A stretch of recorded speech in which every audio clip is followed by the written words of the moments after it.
VP, c'est vraiment devenu un quotidien. Le matin, avant d'entrer dans l'école, je taffe. Puis là, je vais en cours, je taffe. Là, c'est le dîner, donc je taffe.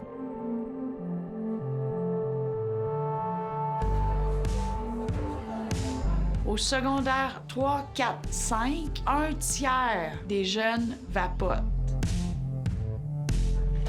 Je trouvais que c'était une bonne façon de m'inclure un peu plus dans la gang. Puis finalement, j'ai fini par être accro. Ça va demander au gouvernement énormément d'argent parce que là, on est dans un buzz. C'est le fun de vapoter, c'est facile de vapoter. Puis même s'il y a plus de goût, les gens qui sont accros au vapotage vont continuer de vapoter. Chez les jeunes, il y a un engouement. Couper les saveurs, c'était donc l'objectif. L'accessibilité aux produits de vapotage a été très rapide. L'industrie n'a pas négligé sa capacité d'étendre le produit et ça nous a donné les effets qu'on a eu, une croissance très, très, très rapide. Ils se sont fait avoir, cette génération-là. Puis les parents, ils n'ont pas su réagir, ils n'ont pas vu ça venir.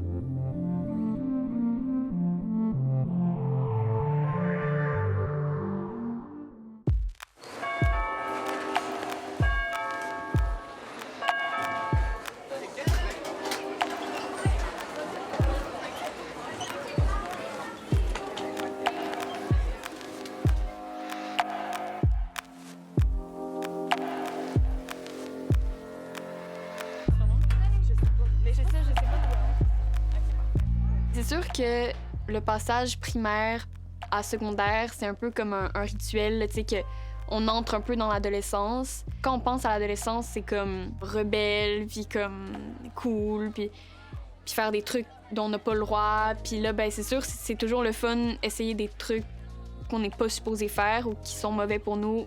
À un moment donné, j'essaie d'arrêter plusieurs fois, puis j'ai jamais été capable parce qu'il y a toujours mon entourage qui fume, puis ça finit par toujours continuer, là. Ma dépendance à moi à propos de la nicotine, je trouve que c'est une dépendance comme récréative, on dirait. Je parle à beaucoup de personnes qui trouvent que ça aide leur anxiété ou des choses comme ça. Puis moi, on dirait que c'est plus pour comme, socialiser, m'amuser. Mais je vois quand même le fait que je suis addict parce que j'aime ça socialiser, fait que ça vient avec vapoter tout le temps.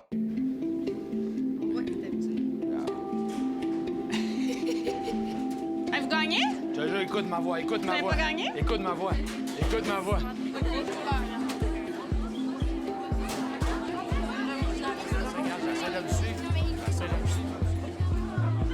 Les croyances des jeunes sur le vapotage, c'est souvent que c'est moins pire que la cigarette, que c'est pas si grave que ça.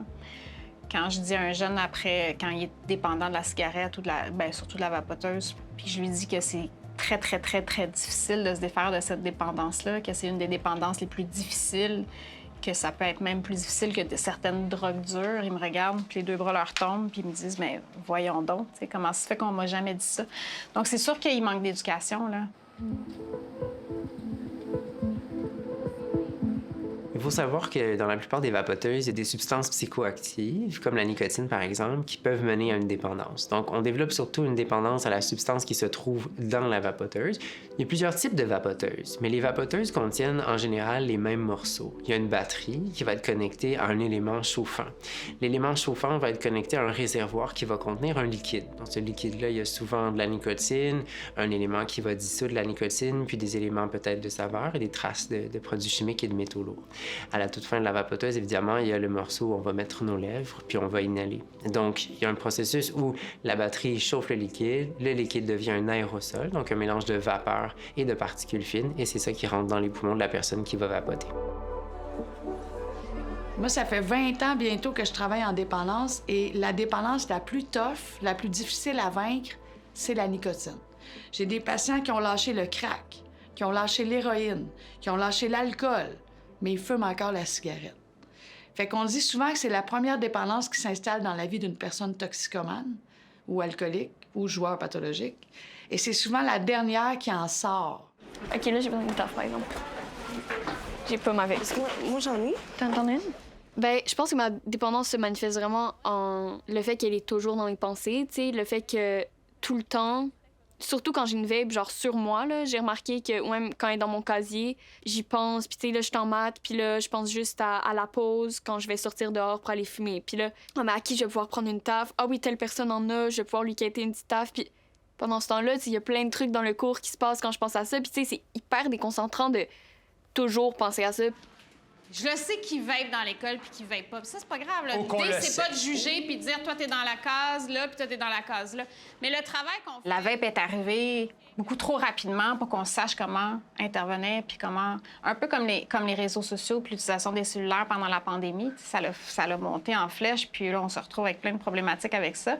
C'est un petit peu la même chose. La vape est arrivée, ça fait pas si longtemps que ça.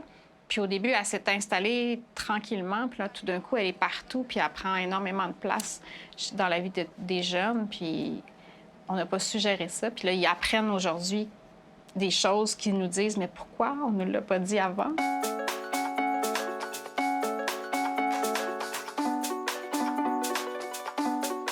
La vapoteuse, avant tout, elle a été inventée pour que les gens arrêtent de fumer. Il y avait des investisseurs qui ont mis beaucoup d'argent dans le développement technologique de la vapoteuse. C'est sûr qu'il n'y a pas un marché si grand pour faire en sorte que les gens vont arrêter de fumer par la vapoteuse. Il fallait qu'ils rentabilisent ce marché-là. Alors, ce qu'ils ont fait, c'est qu'ils ont investi en marketing, puis ils se sont dit quel marché on pourrait aller chercher pour croître nos parts de marché au niveau du tabac. Et on a utilisé des stratégies marketing qui allaient attirer nos jeunes. Donc, on a utilisé les médias sociaux, les influenceurs, on est allé dans des parties, on a donné des vapoteuses, on a fait essayer dans des festivals les essences et on a finalement acquis de plus en plus des parts de marché.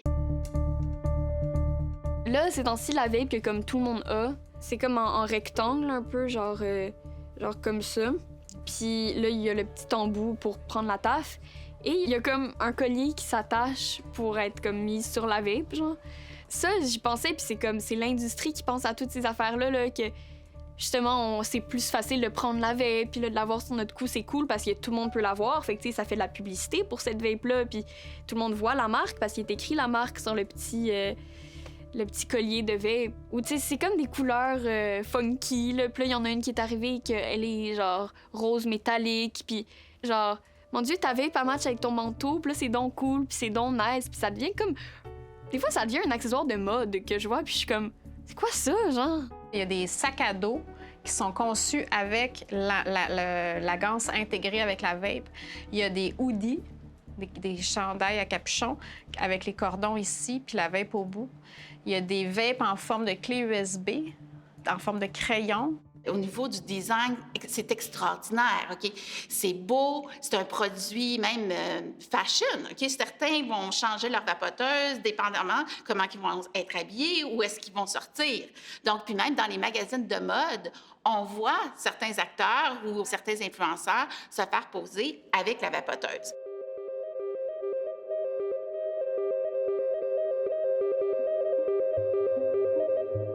Les réseaux sociaux ont une énorme influence sur la consommation des élèves parce que ils vont regarder les personnes qu'ils aiment le plus dans le monde, puis ils vont les voir en train de vaper, puis faire des tricks. Il m'expliquait ça l'autre fois. Là.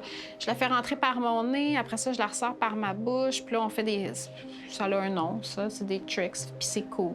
C'est surtout quand que mes amis, par exemple, font des vidéos sur les réseaux sociaux où est-ce qu'ils font des tricks avec, genre, la vape et tout. Là, je me dis « Ah, ça, c'est cool, j'aimerais s'essayer. Ah, ça, c'est cool. » Ou sur TikTok, là, les gens, ils racontent des story time, là. Puis là, je fais juste regarder sa vape, genre, j'écoute pas son histoire, puis je suis comme... Moi, je vois ça, puis je vois même pas la face de la personne, je fais juste penser à sa taf, puis au fait que, genre, si j'étais avec la personne en ce moment, je lui demanderais une taf, puis que ça me tente donc de prendre une taf en ce moment. Les compagnies de tabac, ils ont les meilleurs marketeurs au monde. Ils ont les meilleures bases de données au monde. Ils ont des données sur vous que vous ne pensez même pas. C'est l'une des industries qui investissent le plus en communication marketing. On veut faire essayer le produit à plus de gens possible. On va réduire les prix au niveau des vapoteuses pour s'assurer de garder les parts de marché. Parce qu'on sait qu'une personne qui commence à fumer ou à vapoter, elle va vapoter pendant plusieurs années. C'est extrêmement payant.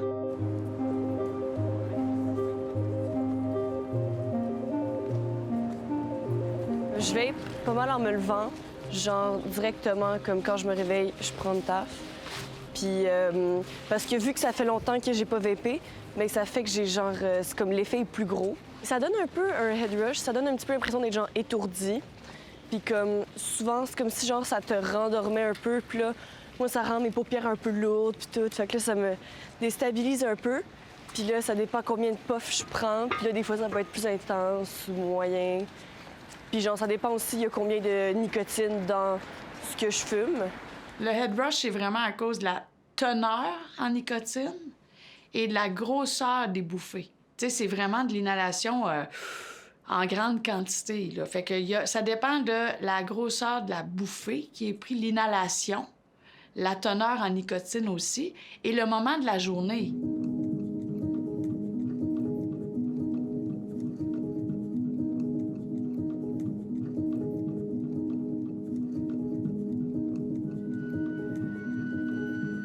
Actuellement, au Canada, il y a une limite de concentration qui est de 20 mg par millilitre. Une capsule qui contiendrait 2 ml de liquide à cette concentration-là serait plus ou moins équivalent à un paquet de cigarettes en concentration de nicotine, si on veut, en quantité de nicotine. Ah, je peux prendre ça. Oui. J'ai de la 20. Oui, le boost que tu m'as donné, il marche pas. Mais genre, il marche, mais comme non, beaucoup. Il est tout sale à l'intérieur pour vraiment que tu le vides dans une autre affaire. Puis, mais l'autre, il marche encore ou est vraiment brûlé? Moi, j'ai encore. Un peu brûlé, mais c'est good. Quand j'ai commencé à vaper, c'était vraiment pour m'inclure dans la gang. Sauf qu'après, j'ai continué à vaper parce que quand je faisais de l'anxiété, j'avais l'impression que ça me donnait un peu de réconfort. Puis je pensais que ça m'aidait. Puis finalement, ça a juste empiré mon anxiété. Parce que, premièrement, ça me rend anxieuse parce que je cachais des choses à mes parents. Des fois, je remarquais que mon cardio était moins bon. Ça a juste fait que, genre, mon anxiété est encore plus pire. C'est très lourd, genre, la vape au niveau psychologique. Puis moi, je trouve le pire, c'est l'addiction en tant que telle. Juste de l'avoir toujours dans la tête, c'est vraiment plate, là. Tu sais, toujours ressentir le besoin, tandis que c'est pas un besoin, tu sais. Moi, quand j'avais 11 ans, je pouvais être heureuse sans la vape. Pourquoi à 15 ans, je pourrais pas être heureuse sans la vape? Tu sais, je suis encore la même Heidi, je suis encore la même personne.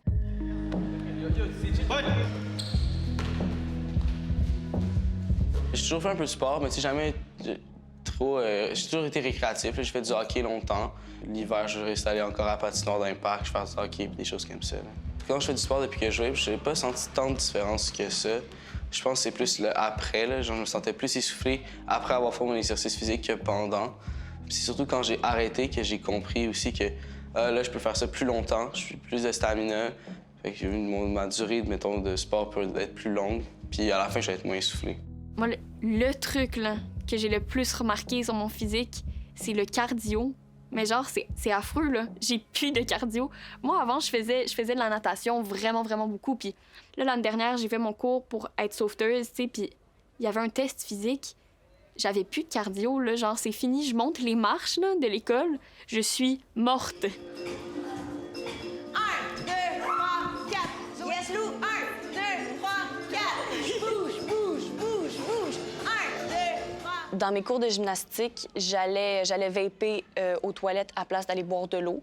Puis ça, j'ai remarqué que ça a vraiment changé quelque chose, que j'arrête de vaper pendant les cours. Puis j'arrête de l'amener aussi au cours pour pas que je fume avant ni après. Ça fait un peu une différence. C'est sûr, ce serait mieux si j'arrêtais tout court. 6, 5, 6, c'est parti. 1, 2, 3, 4. 1, 2, 3, 4. C'est parti. 2, 3, 4.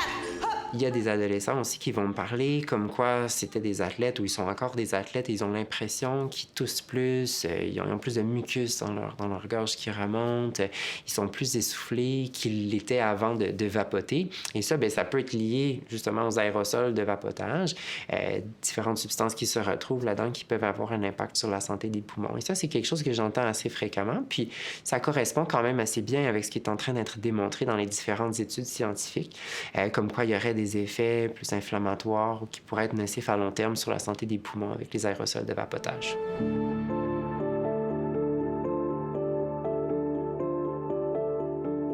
Pour bien illustrer comment les substances psychoactives, donc qui agissent sur le cerveau, se rendent jusqu'au cerveau, on peut penser à l'aérosol qui rentre dans les poumons.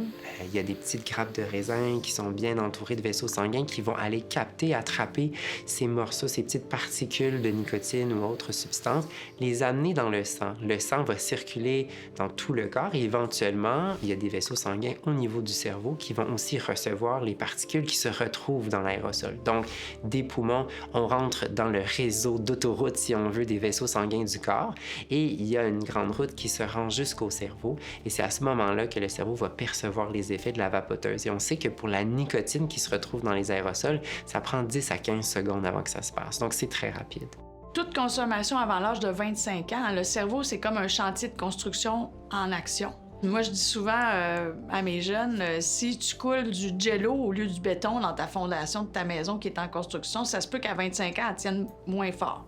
Toute consommation avant l'âge de 25 ans de psychotropes peut endommager le système de récompense, le système des neurotransmetteurs.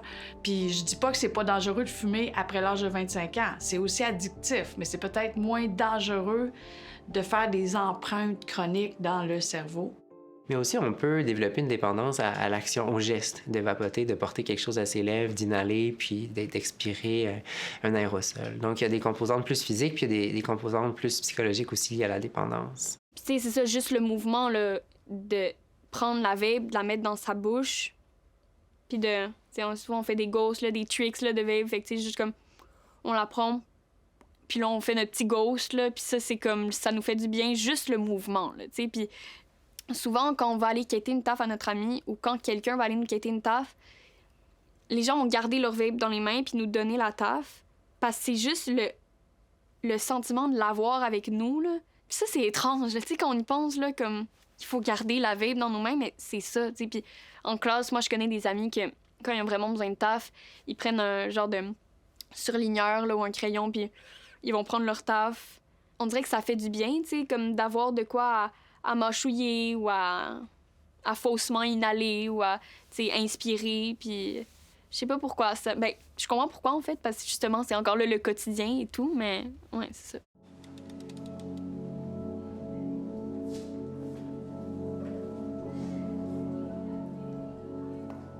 Est-ce que tu fumes la cigarette, puis est-ce que c'est arrivé après la vape? Oui, je fume la cigarette, puis oui, c'est arrivé après que je commence à vaper. En fait, je suis certain que c'est à cause de la vape là, que j'ai commencé à fumer la cigarette parce que, tu sais, là, ils ont réduit le taux de nicotine dans les vapes, donc je me suis tourné vers les cigarettes pendant un petit bout. Hein. Ça a sorti comme un traitement de substitution à la cigarette. Donc, au début, il y a beaucoup de médecins qui recommandaient la cigarette électronique, des cardiologues, des pneumologues, des médecins de famille, pour tenter de quitter le fameux tabagisme avec la cigarette. Mais maintenant, c'est devenu un fléau à tel point que les jeunes vont s'initier à la vapoteuse alors qu'ils n'ont jamais fumé la cigarette. Et même pire que ça, souvent, ça va les mener à la cigarette. On se retrouve dans une situation vraiment particulière, mais oui, nos jeunes, là, si vous vous promenez autour, là, ils ont souvent... Ils le disent, là, la cigarette, elle fun, dehors, puis tout ça, mais la vape, bon, au moins, on peut vaper dans les toilettes d'école, on peut vaper dans notre maison, chez nous, parce que ça sent pas.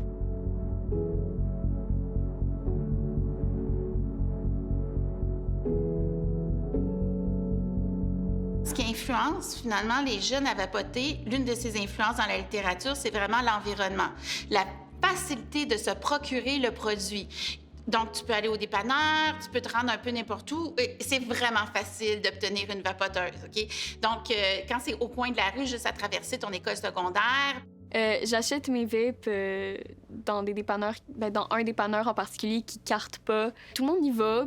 Tout le temps. Genre, tu viens-tu au DEP avec moi pendant le dîner? Ah, OK, c'est bon. Fait que là, il y a toute une gang qui s'en va au DEP. Puis là, quand on n'a plus de vape, mettons, on sait toujours qu'on aura ce dépanneur-là qui est là, puis qui... Tout est à notre portée là-dedans, là, tu sais.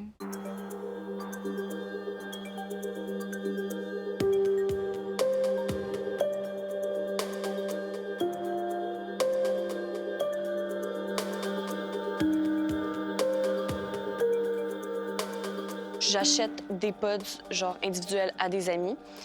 Sinon, quand j'achète assez d'argent, comme ça, je prends de l'argent que je me fais en gardant des enfants ou en travaillant.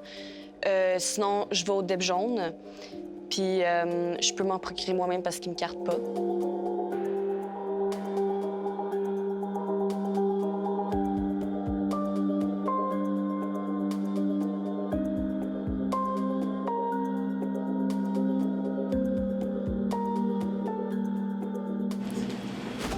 Bonjour, je vais prendre une boîte de pods, s'il vous plaît. Tu me dis de prendre lequel? Mango, c'est bon. OK, je vais prendre le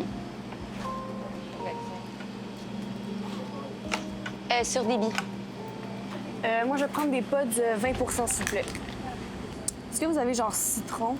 Ah, peach lemon, je vais prendre. Tu prends des 20? Oui. C'est bon, merci. Bonne journée. Bonne journée.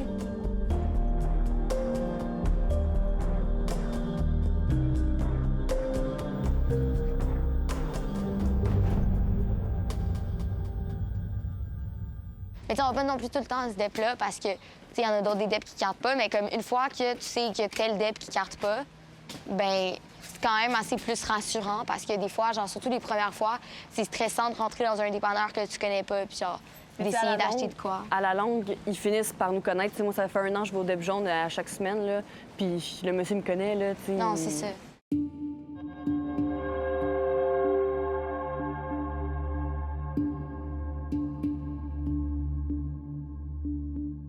Maintenant, c'est facile. Là. Il y a des dépanneurs autour de l'école, on les sait. Les policiers vont perquisitionner par moment, puis ils se font donner des amendes. Très salées, quand même. Puis c'est plus avantageux pour eux de payer l'amende puis de poursuivre la vente illégale de produits de vape chez les jeunes que de ne pas le faire. Le nouveau règlement, pour nous, il est très important. C'est un règlement qui vise à réduire l'attrait des produits de vapotage pour l'ensemble des Québécois, mais en particulier les jeunes. C'est eux autres qui sont les plus sensibles à justement l'effet du vapotage ou du tabagisme, bien sûr.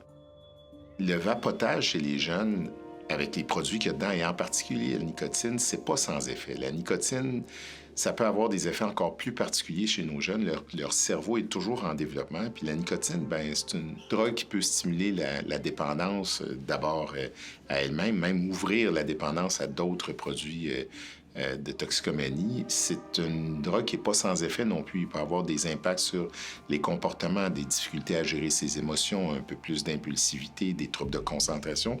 Ça peut même avoir des problèmes de santé mentale qui sont associés, que ce soit des dépressions ou même des idéations suicidaires.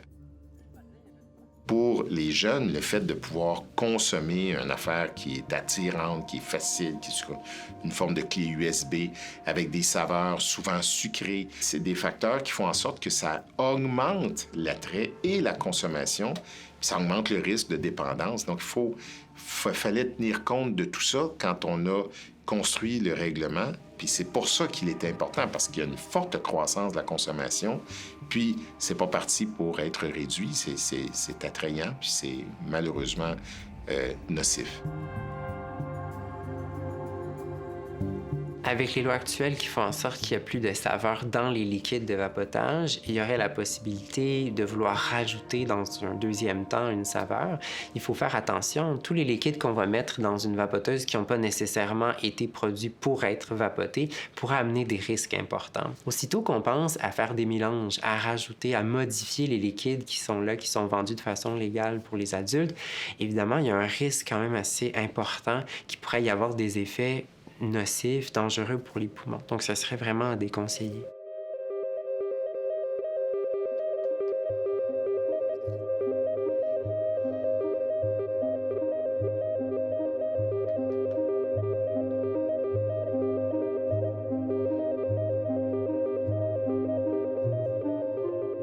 Tes parents en pensent quoi que tu vapotes? Ben, mes parents pensent que c'est mon corps, c'est mes répercussions. Tu sais, ils sont pas fans à l'idée. Je sais même pas s'ils sont sûrs que je vapote autant, mais il y a une part de honte dans en parler à mes parents puis de VP parce que j'ai l'impression que mes parents, ils ont tellement tout fait dans mon enfance pour que je sois en santé puis que je grandisse bien puis que j'évolue bien puis que je sois polie puis que je prenne soin de moi. Puis là, des fois, j'ai l'impression que, genre, j'y pense vraiment, puis je suis comme, OK, je suis vraiment en train de détruire un peu ce qu'ils ont bâti pour moi. En tant que tel, quand je vais prendre des tafs, ce sera beaucoup de la honte que je vais ressentir, là, pour mes parents, puis envers mes parents, puis envers, tu sais, comme mon corps en général, là, puis c'est juste plate pour tout autour de moi, là. Est-ce que tu penses que tes parents accepteraient de t'en acheter? Je pense pas que mes parents accepteraient d'en acheter. Là. C'est pas dans leur valeur de me faire consommer. Je fais mon propre argent pour pouvoir en acheter. Je travaille. J'avais 2 jobs durant l'été. Mes parents disent que si t'es pour acheter de la nicotine puis flober ton cash dans de la merde, flobe-le avec ton propre argent. C'est ce qu'ils me disent. Ouais. C'est pas facile, c'est pas le fun, puis je suis pas fière de fumer. Puis c'est vraiment difficile souvent parce qu'avec ma relation avec mes parents, ça a beaucoup, eu de l'impact. Surtout avec ma mère, à qui, depuis que je suis jeune, je dis tout. J'ai toujours eu peur de sa réaction parce que mes parents ont jamais fumé, ont jamais eu vraiment d'addiction, de dépendance. Fait que j'ai caché ça pendant longtemps. Puis finalement, quand que ça a pété, quand que ça a éclaté, puis que ma mère a fini par le découvert, ça a fait vraiment beaucoup brasser ma vie. Là. Ma mère était vraiment, pas contente. Notre relation était un peu détruite,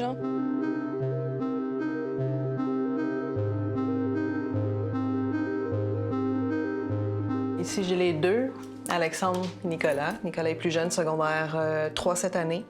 Fait que 14, là, Alexandre est rendu à 18. Il suit des cours adultes le soir, donc c'est ça. Pas mal fière, parce que ça n'a pas été facile pour Alexandre. Ben, c'était probablement secondaire 2. À un moment donné, il me dit tu réagirais comment si je te disais que je voudrais vapoter? Je dis, ben, si tu me poses la question, c'est parce que tu as déjà commencé à quelque part. T'sais, on a été jeunes, nous autres aussi, à un moment donné. Donc, il était comme, ouais. Ben, c'est ça. Ben, j'ai dit que c'est pas super bon pour la santé. J'ai dit, t'es conscient des risques. Ça cause la dépendance. Mais tous les jeunes, ce qui les attire, c'est vraiment les saveurs. Le fait de faire la boucane. Fait que c'est vraiment ça. Ils se rendent pas compte de l'impact que ça peut avoir avec la nicotine à long terme. Moi, j'étais fumeur quand j'étais au secondaire. J'ai commencé, j'avais 15 ans. Je suis plus empathique au niveau de la dépendance à la vapoteuse parce que j'ai fumé. Puis, je sais que le père aussi, Alexandre, a fumé, lui aussi étant jeune. Donc, je pense que lui aussi, c'est probablement une raison qui fait qu'il est plus empathique à la cause. Hein. Un parent qui est lui-même dépendant à la nicotine peut très bien partager son expérience à son enfant, à son ado. Puis en passant, le nombre d'essais moyens pour un fumeur, pour réussir à arrêter de fumer, c'est 10 fois. Donc si un jeune, ça fait 5 fois qu'il essaye d'arrêter de vapoter puis il n'y arrive pas, il y en a juste la moitié d'essayer. Faut jamais arrêter d'arrêter. J'étais correcte avec ça. J'en ai parlé. J'ai dit, t'es conscient de qu'est-ce que c'est. Puis j'ai dit, c'est pas bon pour la santé, mais j'ai dit, faut qu'il fasse ses expériences. Je l'ai conscientisé. J'ai envoyé de la documentation sur le sujet parce que des fois, on a eu certains reportages où j'ai vu qu'il y a des adolescents qui s'étaient ramassés à l'urgence suite à du vapotage. Donc, à chaque fois que je tombais sur un article, j'y envoyais pour le conscientiser, mais à un moment donné, je peux pas... ça crée une dépendance, donc c'est pas facile de l'amener à faire autre chose, là. À mon avis, si le jeune en parle, c'est qu'il y a vraiment beaucoup de maturité. Puis les parents, à partir de là, c'est écouter l'enfant, puis c'est pas le chicaner. Parce que quand on se fait chicaner pour vaper ou quand on se fait reprocher des trucs, c'est le truc qui nous donne pas le goût d'arrêter, puis c'est le truc qui nous désespère. Nous prendre notre vape ou je sais pas quoi, il y a des ressources concrètes qui sont là pour vraiment nous aider, là, t'sais. Je pense que de prendre les vapoteuses, les jeter ou les détruire, ça réglera rien, ils vont s'en procurer d'autres. Fait que peut-être plus la discussion.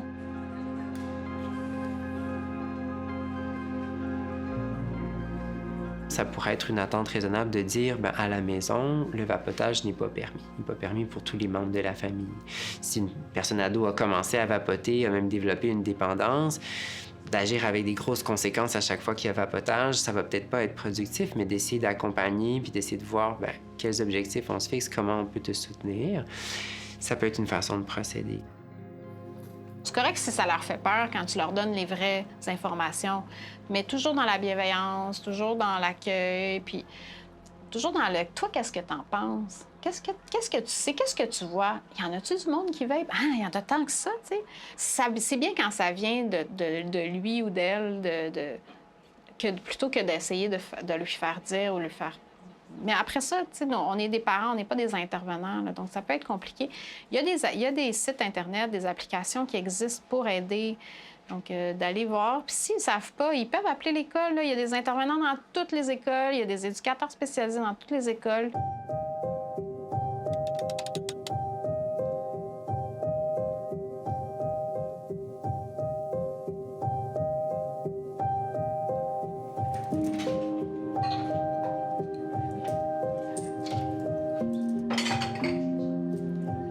La wax s'est introduite dans la vie d'Alexandre probablement de la même façon que la vapoteuse s'est introduite, mais c'est des ados, on a fait des essais de drogue. Ils trouvaient ça le fun au début d'être high, mais c'est parce qu'à un moment donné, c'est ça, ça l'a pris le dessus. Quand on parle de wax en termes courants, souvent on se réfère aux vapoteuses de cannabis. Il y a plusieurs différents types de produits de vapotage de cannabis. Wax, c'est traduit de l'anglais pour dire cire. Il y a des produits de vapotage de cannabis qui contiennent plutôt une huile. Mais dans tous les cas, c'est des produits souvent qui sont très concentrés en THC. Extrêmement facile de s'en procurer. À l'école, ça coûte 40 $ pour un wax pen de 100 doses de cannabis qui varie entre minimum 30 à 89-90 % de THC. C'est de la résine de cannabis qui est fabriquée avec des bonbonnes de butane. Très facile de s'en procurer sur le web, à l'école, dans la cour d'école, il y a toujours quelqu'un qui en vend. Beaucoup plus de risques de psychose toxique avec la wax parce que le taux de THC est extrêmement élevé. La dépendance va s'installer plus rapidement aussi. Tous les jours, Alexandre fumait de la wax, à tous les jours, puis des consommations fortes. Une wax pen, comme on appelle, c'est supposé durer une semaine, 2 semaines, mais lui, c'était une par jour. Pratiquement. Il était tout le temps gelé. Je pense que c'était le pire high de ma vie. Je sais pas, on dirait que c'est le concentré chimique plus THC, c'est trop violent pour le cerveau, là. Tu sais, un mauvais high, un high qui n'est pas amusant. Tu sais, quand si je fume du cannabis, c'est un peu plus le fun. Je suis détendu. Là, on dirait que j'étais crispé, frustré. Puis, je sais aussi que c'est trop facile à la taf, genre. Tu sais, j'en ai peut-être un peu trop pris aussi, c'est peut-être mon erreur, mais comme, vu que ça goûte pas grand-chose, puis que c'est comme la vape, ça t'es habitué à prendre des grosses tafs, puis à... Fait que c'est peut-être aussi ça, là.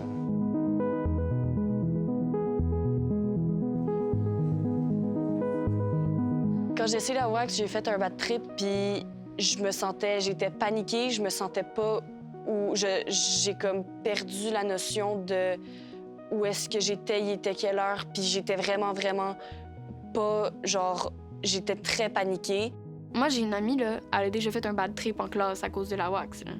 C'est comme, ça, c'est vraiment pas le fun. Puis je me rappelle que ça m'avait rien fait, puis après ça, ben j'avais appris dans la presse, mes parents m'avaient lu un truc sur la wax. J'étais comme, moi, de flip, là. Genre, il y a des jeunes qui sont morts à cause de ça. Puis je savais pas non plus que c'était illégal. Puis là, finalement, j'apprends tout ça. Je suis comme, mon Dieu, je consomme pas ça. Tu sais, la wax, là, c'est vraiment pas bon.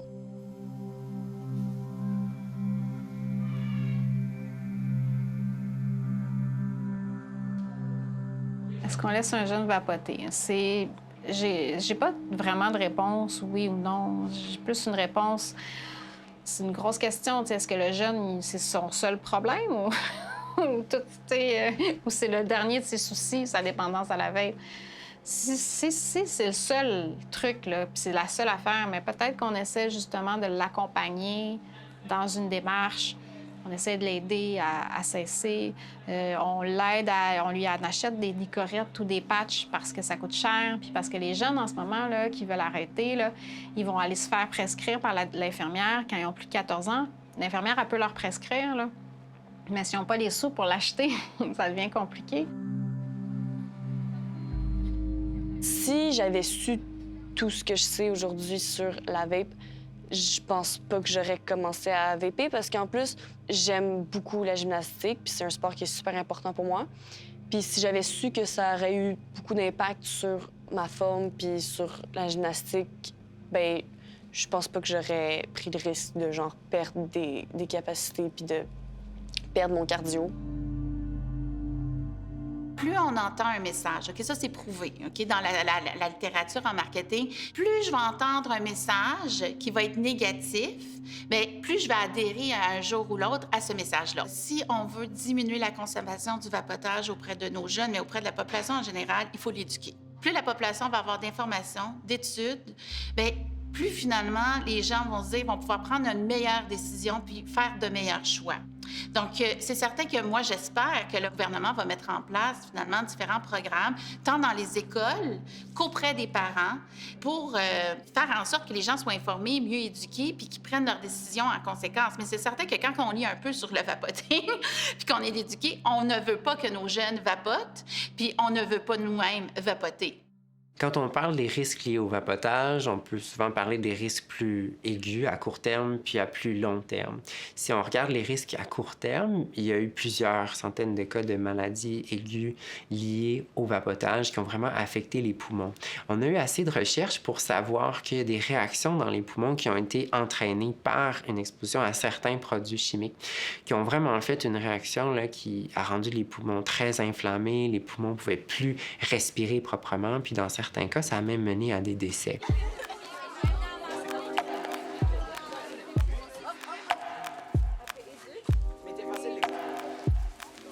En dépendance, le principe est de ne jamais reprendre, par exemple, pour un alcoolique, son premier verre. Il ne faut jamais décourager les rechutes parce que ça fait partie de la maladie. Il faut toujours encourager les temps d'abstinence. Il ne faut jamais arrêter d'essayer d'arrêter. Jamais. Le truc qui peut encore plus aider les autres autour de moi, ça va être le fait que, genre, je suis dans le comité Libère. Puis ça, à mon avis, de plus en plus qu'il y a des gens qui vont voir qu'il y a du monde dans ce comité-là, de plus en plus que ça va les inciter à y aller. Parce que là, j'ai pas encore arrêté, tu sais, je donne des conseils aux gens, mais je suis encore addict, là, tu sais, puis j'aimerais ça, être capable de, comme, pouvoir dire au comité toxico, pouvoir dire dans les ateliers, j'étais addict à la vape, c'était comme ma vie, genre, j'en avais toujours besoin. Puis maintenant, ben, je suis passée par-dessus ça. Puis je serais fière aussi, là. Tu sais, la fierté, là, le sentiment qui est comme « Oh mon Dieu, aujourd'hui, j'ai pas pris de taf, là. » Ça, c'est tellement un sentiment qui vaut la peine, là, tu sais. Puis les gens peuvent se dire « OK, elle a la motivation d'y aller, ben moi aussi. » Puis ça, je trouve ça le fun.